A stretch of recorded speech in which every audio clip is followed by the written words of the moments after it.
Hello, my name is Drew Fustini, and I'd like to talk about the future of Linux on RISC-V. And there's many links in these slides, so you can find them at that URL at the top there, tinyurl.com/rv/linux/dus. So who am I? I design open source hardware projects for a PCB manufacturing service in the US named OSH Park. I'm also on the board of directors of the BeagleBoard Foundation. You might be familiar with the BeagleBone. It's a small open source hardware Linux computer. I'm also on the board of directors of the Open Source Hardware Association, and we have an open source hardware certification program that you can find out more about on our website. And I'm also an ambassador for RISC-V International. So this is one of the great RISC-V meetups from around the world, and there's other ones in many other time zones, and you can find them all at community.riscv.org. And coming up in July is the RISC-V Forum for Embedded Technology. So sometimes when I give this talk, I go a lot into the basics of RISC-V, and since this is already a RISC-V meetup, I'm only going to focus on the parts that are kind of important for Linux. So with RISC-V, we have 4 base integer ISAs, and RV64 is the 64-bit one, and this is going to be most interesting for Linux. We also have standard extensions, and for Linux distros like Debian and Fedora, they're targeting RV64GC. So that G stands for general purpose, and it's equivalent to integer, multiply, atomic, float, and double float, along with C for compressed instructions, similar to ARM thumb. If you want to learn more about RISC-V, I highly recommend the RISC-V Reader. It's only about 100 pages. You can find it. It's available in several different languages, and it's available, and you can find out more at risc5book.com. So sometimes I get the question, is RISC-V an open source processor? And RISC-V itself is just a set of specifications under an open source license. And RISC-V implementations can be either open source or proprietary. But open specifications make open source implementations possible. So an open ISA like RISC-V enables open source processor implementations, which is something I'm really excited about. So in terms of what Linux needs from a RISC-V system to run, an important part is the privileged architecture specification. So this provides 3 different privilege modes. At the bottom we have machine mode or M mode, where our bootloader and firmware would run.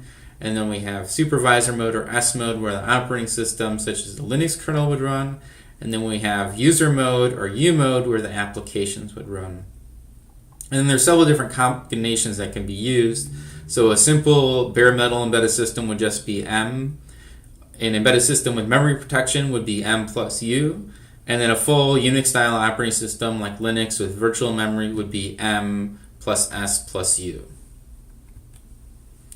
So the RISC-V boot flow might look similar to what you find on an ARM SoC. We have a boot ROM and first stage bootloader, and then U-boot that loads and jumps to the Linux kernel. But we have something new in the middle there for RISC-V, and that's SBI. So SBI stands for the Supervisor Binary Interface.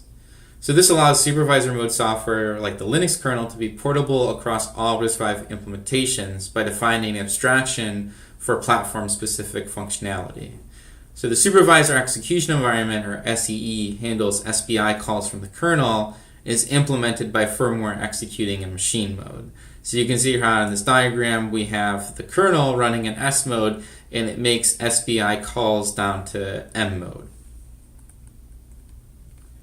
So SBI is required by the Unix class platform specification, and soon this will be replaced by the RISC-V platform specification. I'll talk more about that at the end. If you want to look at the discussion for both of these, it's on the Tech Unix Platform Spec mailing list.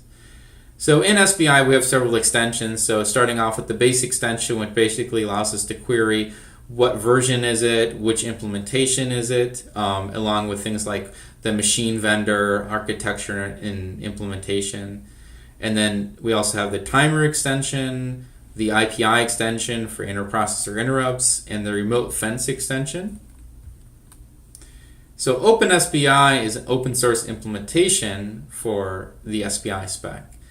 And the idea here is to avoid fragmentation by having layers of implementation. So we start off with a core platform independent SBI library that firmware or bootloaders can link against, and then also it can integrate with platform specific operations provided by firmware. It also is runtime firmware for supported platforms. And it replaces, you may see this in other places, the legacy RISC-V PK bootloader, which is also known as BBL for Berkeley bootloader. So that's the old thing before OpenSBI existed. And then OpenSBI allows us to use well-known bootloaders such as U-Boot. And there's now a trend in OpenSBI to move away from having a new platform added for every new SoC and just use something called generic platform. So SBI also works with the Hypervisor extension, which is currently in draft. So we have an additional thing called the HS mode. So we'll have the guest kernel making SBI calls to the hypervisor in HS mode, and then that'll be making SBI calls down to the machine mode or M mode. So SBI does have continuing releases. So the current release candidate is for version 0.03. In this adds the suspend functionality is added to the heart state management, which there's a little chart on the side here of how that works. There's also the performance monitoring unit function that was added, and the system reset extension that was added so that you can fully reboot the system. So if you're not familiar with the term heart, it's a term used in RISC-V to mean a hardware execution context. So this contains all the state mandated by the ISA, so the program counter and certain registers. So for example, you can think of an Intel CPU with 2 cores with hyperthreading on each. That would essentially be 4 hearts. So if we have a RISC-V processor with 4 hearts, you could kind of think of it as 4 cores in a system that didn't have hyperthreading. Or in the context of Linux, if we have 4 hearts, we would have 4 schedulable processors, or we'd have four penguins when our system boots up. So RISC-V also supports UEFI now. So support was added into the Linux kernel in 5.10. U-Boot and Tiano Core EEK2 both have UEFI implementations, and Grub2 can be used as a UEFI payload. So there is full support for RISC-V and QEMU from both 32-bit and 64-bit, and you can pretty much do all the different draft specifications in it for hypervisor and vector. You can run OpenSBI, U-Boot, and Core Boot. You can even run the same binaries that you would on a physical board. And there's a nice tutorial from Michael Optenhacker at FOSDEM 2021 that talks about how to build an embedded Linux system from scratch in 45 minutes using QEMU. So RISC-V support was added to the Linux kernel by Palmer Dablet back in Linux 4.15, which was several years ago. There is the Linux-RISC-V mailing list, which is the main place to see patches and discussions about the RISC-V support in the Linux kernel. And there's the archive on lower.kernel.org that you can go back and read all the past discussions of. So last year, Bjorn Topol gave an interesting talk at the Munich RISC-V meetup about what's missing in RISC-V Linux and how you can help. And he made the point that the RISC-V architecture supported Linux is still relatively new compared to other architectures. So it's a great way to jump in and learn the nitty-gritty details of the Linux kernel. And also because it's a relatively newer architecture, it's still a pretty small community, so it's a great time to get involved with one of the architecture communities in Linux.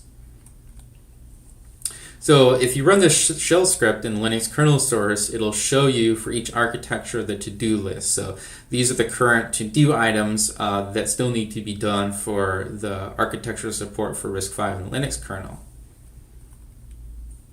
So hopefully that might pique your interest to potentially get involved. Another thing to keep an eye on is there's continual work being done to add new features and functionality, and a lot of that is the way to keep track of that is from the mailing list there. So I highly recommend subscribing to the Linux-RISC-V mailing list if you want to keep up with what's going on with the Linux kernel development for RISC-V. And to just talk about some of the work that's been done over maybe the last year or so for debug, trace, and security. So there's now support for the eBPF JIT for both 64-bit and 32-bit. So we know that eBPF is something we've seen a lot of new interesting applications for beyond just networking in the Linux kernel. And there's also now support for kprobes and krep probes, which will allow BPF trace to be used on RISC-V. There's also JUP label support, which reduced the overhead of debug and trace features. KGDB and KDB sorts also being worked on. KExec and KDump support as well. There's also work being done on a 64-bit relocatable kernel, which will help kernel address layout randomization for security be implemented in the future. Also, support for the syscaller fuzzer was added, and that's been helping to discover bugs in the kernel code for RISC-V. And also the K-fence, which is the kernel-centric fence, which is a memory safety error detector. Support's being added for RISC-V as well. And each of these links here takes you to the mailing list thread, so if you want to find out more, you can click on the link in the slides and read the mailing list threads about these patches. So in terms of hardware support, KVM support is essentially waiting on ratification of the hypervisor spec. There's also initial support being added for the vector ISA, which is another spec that's in draft. There's also support for SV48, which is 4-level page table implementation, which would allow up to 64 terabytes of physical memory. And like bigger systems like Intel, there's also NUMA support that's being worked on as well for RISC-V. As well for smaller systems, execute in place or XIP support, which allows us to run directly out of flash and reduce RAM usage. More recently, there's been CPU idle support added, which takes advantage of the that hard state management functionality in SBI. And also support being added for some of the SoCs that have been coming out from Kendrite and Microchip and SiFive. So we do have support for RISC-V from Fedora, and the goal of the RISC-V Fedora project is to provide the full Fedora experience on RISC-V. And this has been in the works for several years now, starting off with QEMU, and now it actually runs on real hardware. So you can actually go and grab, at that installation instructions link there, you can go grab a Fedora image right now and run it in QEMU on your system. But it also supports several of the RISC-V development boards that currently exist and will be coming out. Debian also has a port for RISC-V architecture. And Debian is known for their massive collection of packages, and right now 95% of those packages are being built for RISC-V. So if you don't need a full binary distribution like Fedora or Debian, there's also work being done for RISC-V in OpenEmbedded and Yocto, and that's provided through the meta RISC-V layer, which is essentially kind of a BSP layer for RISC-V, and that supports both QEMU and some real boards that have come out and ones that will be coming out in the future. And another way to build a kind of your own Linux distribution, your own root file system, if you don't want a full binary distribution, is Buildroot as well, and that has full support for RISC-V in the upstream project. And as I mentioned earlier, there was a great presentation from Michael at Bootland about how to build an embedded Linux system from scratch in 45 minutes. And this is just using QEMU as the hardware, so you don't actually need any real hardware to go through this and build a full RISC-V Linux system from scratch. So some of you may recall a few years ago, SiFive came out with the Freedom Unleashed board, which is the first Linux-capable RISC-V dev board. And it used a SoC from SiFive called the FU540, And this was a lot faster than what people have been using previously, which was FPGA soft cores, which are just inherently slow compared to a real SoC. And one thing to note is oftentimes people say ASIC when they're talking about a real hardcore in a SoC instead of a soft core in an FPGA. But this board was $1,000, and it's no longer available. And the chip on it was never sold separately. And this is because SiFive's core business is designing and licensing cores and not building SoCs or boards themselves. But the neat thing about the Unleashed board was it showed us that we can actually run a full Linux desktop on RISC-V, which was pretty neat to see. So this is a Fedora GNOME image running on the Unleashed with a graphics card plugged into it. So Microchip has the PolarFire SoC. So this is similar to the SiFive U540, but it adds a FPGA. So we have 4 U54 cores from SiFive along with the FPGA fabric, which can potentially make for some pretty interesting systems. And the other thing that's nice about this part is it's intended for full commercial availability. So the part itself is available from distributors, so you can build your own boards with the PolarFire SoC. And Microchip produced the Icicle board as kind of the reference dev kit. Now this is half the price of the Unleashed, and it is available from distributors. So this has 2 gigabytes of memory on it and a built-in eMMC flash. But due to the fact that it has a large FPGA integrated into the SoC, it does kind of have a higher price tag than what some people may want for a dev board. Now to go down to the really low end cost, we have the Kendra K210, which is a 400 megahertz dual core RISC-V system. And you can get a dev board for as cheap as $13. And full support was added into Linux 5.8 by Damien Lamal and Christoph Helvig for this part. And it also has support in U-boot from Sean Anderson. Now, one of the limitations of this board is it only has 8 megabytes of SRAM. So you can use buildroot to make a rootfs with BusyBox, and there is a nice tutorial on CNX software of how to do that. And Damien Lamal, who helped port Linux to it, has an interesting robot arm project that he used this board with. But with the 8 megabytes of SRAM, it runs out really fast. And the MMU in the system is based on a draft spec that's not supported by Linux. So we don't have virtual memory, which means we can't use like shared libraries like we normally would. So it's pretty limited in terms of the memory. But for $13, it's a really nice way to play around with some real RISC-V hardware that can run Linux. Now, last year, SiFive announced the follow-up to the Unleashed, which is called the Unmatched. So instead of $1,000, this one's $665, so a little bit cheaper.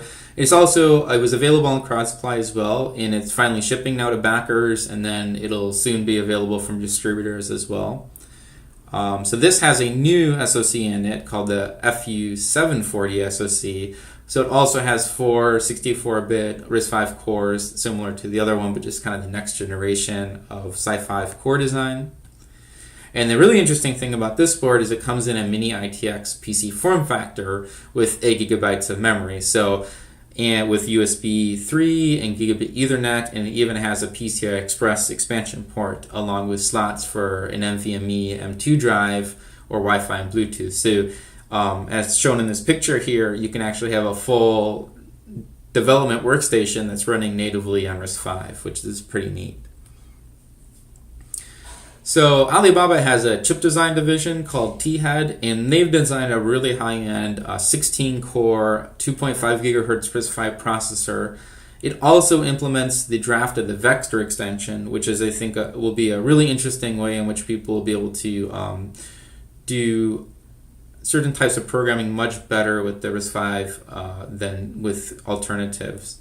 It's comparable in performance to an ARM Cortex A73, so much kind of higher end than the previous cores that we were looking at. There's an interesting paper last year from Hot Chips that talks about the design of the system and how they're currently using it in an FPGA implementation in some of the Alibaba data centers.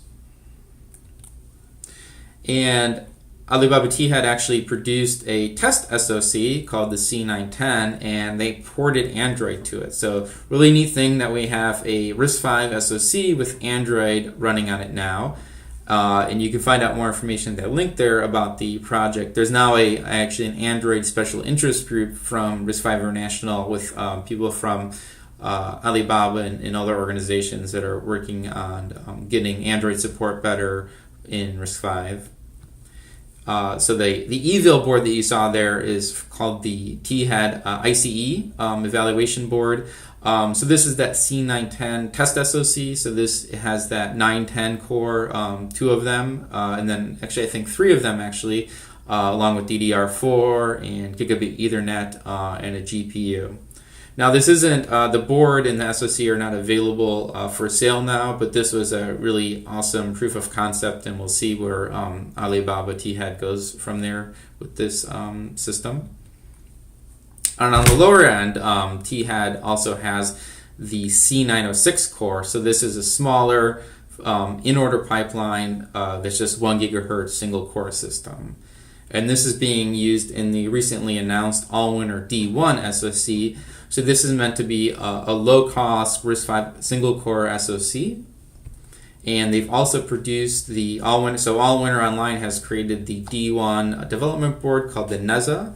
And this has the 1 gigahertz single-core D1 in it, along with DDR3 memory, Wi-Fi and Ethernet, USB, and several other peripherals as well. And one of the exciting things that was announced, I believe, last month was that RISC-V International is starting a developer board program. So you'll be able to sign up and potentially get a Linux-capable dev board to work on your development projects. So this was starting off with the Allwinner D1 board, but then eventually it'll be including other vendors' boards like the SiFive Unmatched and the Icicle, and the Beagle 5 and some other ones as they come out. The way to get started with this is you go and fill out the RISC-V developer boards form, and the preference is for people to be members of RISC-V International. So one thing to remember is that individuals can actually join free of cost. So if you go to riscv.org, you can actually sign up free of cost as an individual.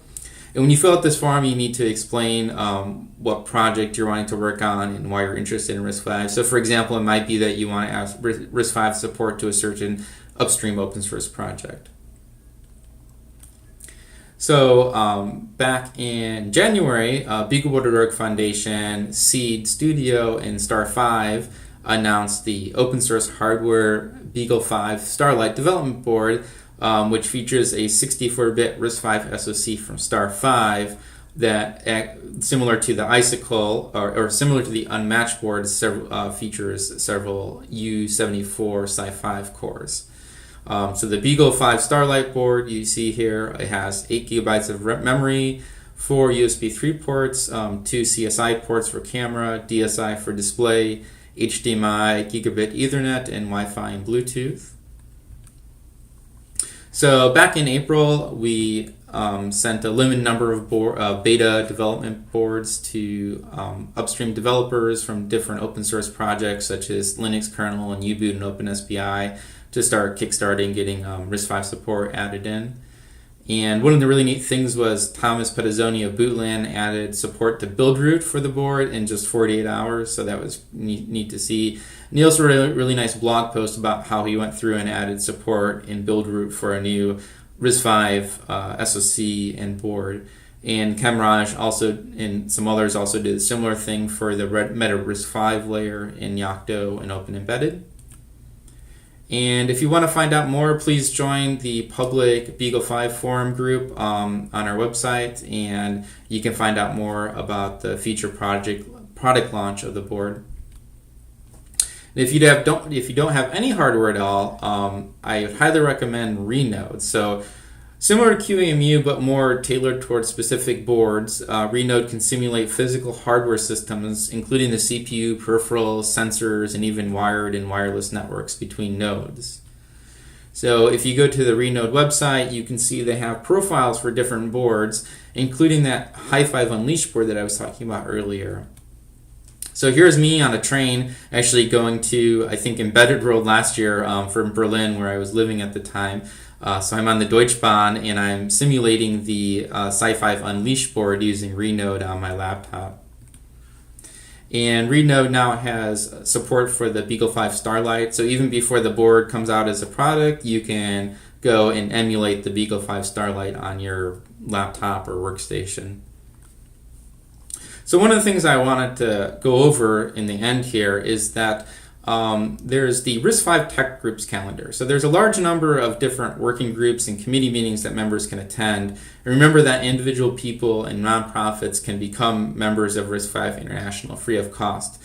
So if you're interested in some of the things I was talking about, one of the ways that I kind of stay involved and know what's going on is I like to try and attend some of these different working groups and committee meetings, and many of them meet on either monthly or bi-weekly basis. So this is just a snapshot of the current calendar from June. If you click on that link at top there, it'll take you to the Google Calendar where you can see all the different meetings that are going on. And I just wanted to go over some of the ones that are particularly of interest, I think, for people that are looking to do Linux RISC-V systems. And I mentioned back during the SBI section that's a requirement for the Unix platform specification. Now that's kind of being overhauled into a new thing called the RISC-V Platform Specification.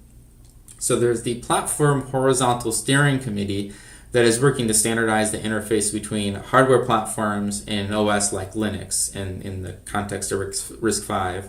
So if you're interested in this, the agenda and minutes from the bi-weekly meetings are available online. Also, recordings for past meetings are available online as well, and they're really, Kumar, who's the chair, is really good about recording them, since it might be a tough time zone for some people. I have a link in there to the last meeting slides, and the discussion for this happens on the Tech Unix Platform Spec mailing list. So just to give you a brief overview, so this draft platform specification has two different platforms defined. So there's OSH-A, which is meant to be used for rich, full operating systems like Linux, and even has an optional server extension to talk about the things that a RISC-V server should have. And then there's the M platform, which is meant for bare metal applications or an RTOS running on a microcontroller. And these are still in development, so if you're interested in this, both in terms of what you need as someone that's looking to use a system, or you want to make sure that you're including the right things in RISC-V systems that you're building, I recommend checking out the past meetings and hopefully attending in the future. And kind of related to this, there's a new special interest group called the Advanced Interrupt Architecture. And this is actually defining some new hardware. So it's not ISA spec, but it's kind of a spec for hardware that complements it. So this includes a new platform level interrupt controller called the APLIC. And then in the context of PCI, we have what's called the message signal interrupt. So this adds the incoming MSI controller as well.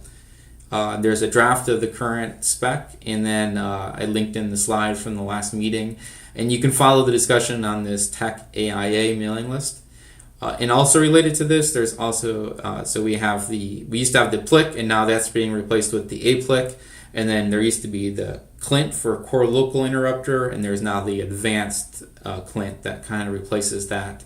And it defines a set of memory map devices which provide interprocessor interrupts and timer functionalities for each heart on a multi-heart system, so like a multi-core system. There's discussion for that on the Unix platform mailing list, and there's even been a Linux patch posted by a noob to give initial support for the ACLINT. And this is a chart from the last meeting of the AIA that kind of shows the different tiers of platforms, such as existing platforms or ones with wired interrupts, or platforms with MSIs for PCI, and then also wired interrupts, and how these different specifications fit into that picture.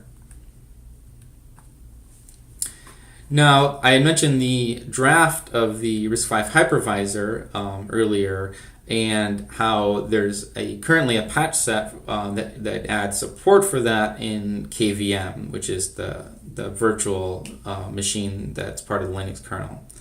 And recently, Linux Weekly News, which is one of my favorite websites, had a story about why RISC-V doesn't yet support KVM. And I highly recommend reading this thread here from the Linux kernel mailing list, which was sparked off by Anoop posting the most recent revision of the patch set. So the gist of it here is that the Linux RISC-V Arch maintainers only want to support frozen specs.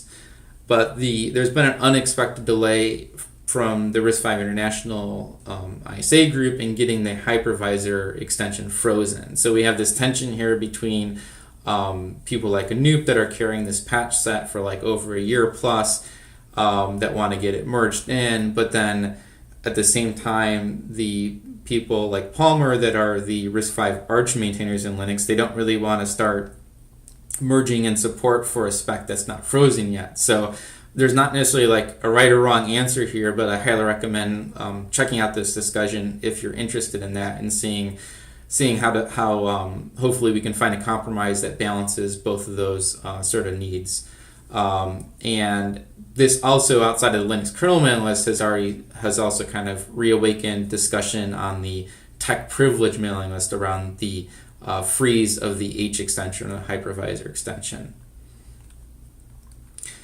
And kind of another similar thing of kind of real-world meeting spec is recently there was a patch post in the Linux kernel mailing list about a vendor, Alibaba T-Had, that had added custom page table attributes to handle peripherals that were not on a cache coherent interconnect.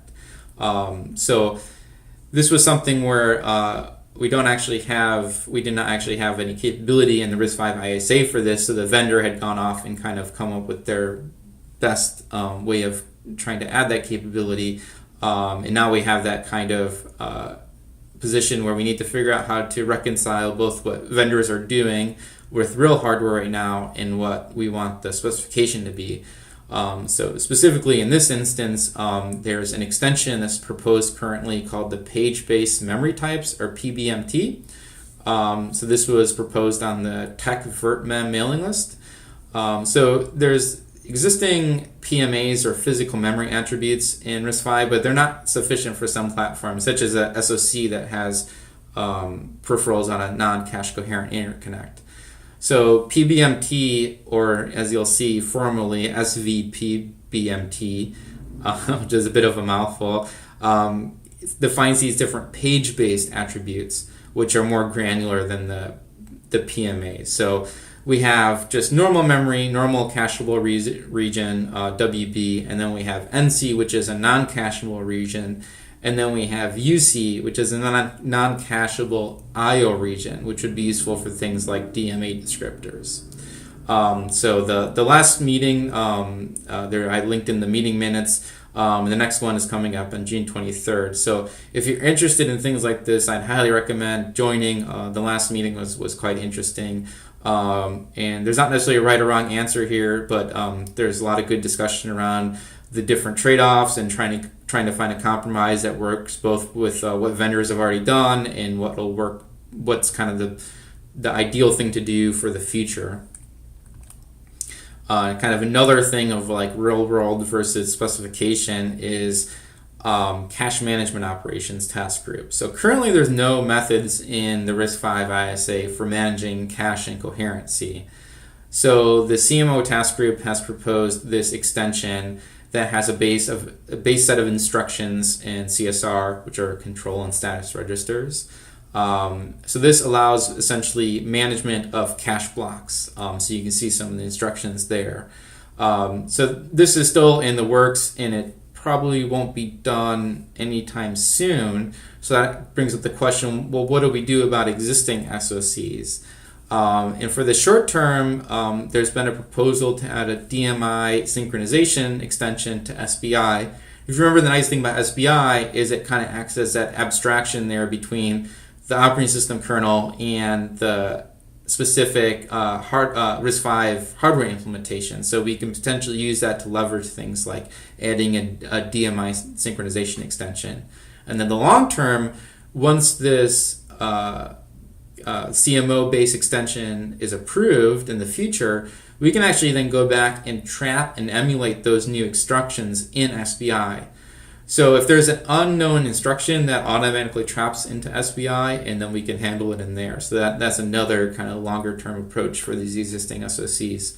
So there's the Tech CMO mailing list that has this discussion, and the next meeting is coming up on June 21st. So that's my tour of the future of Linux on RISC-V. And I highly recommend, if you can, try and attend some of these working groups and committees. I'll go back to that slide right here. So the RISC-V Tech Groups calendar. A lot of interesting development and discussion going on, and hopefully there's something for everyone's area of interest. And I'll jump back here to the final slide with that tiny URL link there. That'll take you to the slides here with all the links. So thank you for listening, and happy to take questions, which will be in the meetup and not in this video. Bye.